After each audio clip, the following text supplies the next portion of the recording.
Bitta men ishlayman xolos. 7 kishi o'zim bakaman uyda. Tirikchiligim bo'lsa shu kuryerlik. Andijonlik kuryerlar 1-oktyabrdan ishga chiqishmaydimi endi? Endi bilmadim endi. Agar yo'l qilib bersa yaxshi, lekin prava desa bizni qoplamaydi. To'g'ri kelmaydi. 1-oktyabrda shu pravani aniq qilish kerak-da. Yo'q, rishat qilish kerak-da. Prezidentimizdan iltimos qilmoqchimiz, короче, shu narsani iltimos atmeni qilib bersin.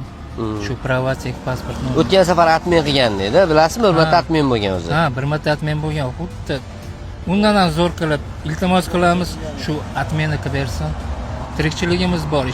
Xoliylar ishoninglar, xoliylar ishonmanglar. Oilamda 7 ta odam bor. Bitta men ishlayman xolos. 7 kishi o'zim bakaman uyda. Tirikchiligim bo'lsa shu kuryerlik. Agar prav bo'ladigan bo'lsa, ishga chiqish yo'q, bo'lmaydi. Iloji yo'q. Yo boshqa bir ish topishimizga to'g'ri keladi, yo bo'lmasa o'g'irlik qilishimizga to'g'ri keladi. Ya unaqa qilmanglar, xudo xolasa yengillik bo'ladi.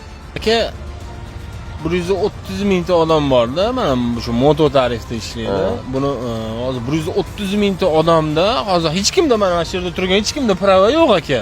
Shu 10 ta odam turibmizmi, 10 ta hech kimda prava yo'q. 130 ming odamni orqasidan aka 3 tadan odam bo'lganda 1,5 million odam deganida. Buni aka 1,5 million odam hozir oilasi aka pulsiz qoladi, bu realniy narsa. Buni o'zi skuterda paloncha so'mga olgan bo'lsa, bu prava buni anaqasi nomeri o'zi bundan qimmatga tushib ketyapti-da. Bizni vaqtga qoplamayapti. Unda tirikchiligimizni qanday o'tkazamiz? Shuning uchun aka buni yo muddatini uzaytirish kerak, yo atmen qilish kerak. Chunki nimaga bizniki elektroskuter aka. Elektroskuter buni, например, tabiatga ham misol ziyoni yo'q-da. Общий hisoblasangiz 5 millionga yaqin pul ketib qolgan. O'zi mana oladi, o'zi kuniga 70 ming hisoblasangiz ham normalniy pul-da.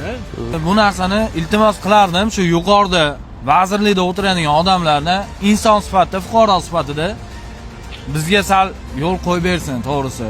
130 mingtadan oshiq kuryer bor deyapti O'zbekistonda. Undan endi masalan 300 tasi olar, boshqasi olar, lekin qish kelyapti. Ishsiz juda ko'payib ketadi. Yana ham qiynalamiz aka shu. Siz nima deb o'ylaysiz? Andijonda kuryerlarsiz hayot qay darajada o'zgaradi va ularga rostdan ham haydovchilik guvohnomasi va motor raqamlar kerakmi? Fikringizni kommentariyalarda yozib yuboring.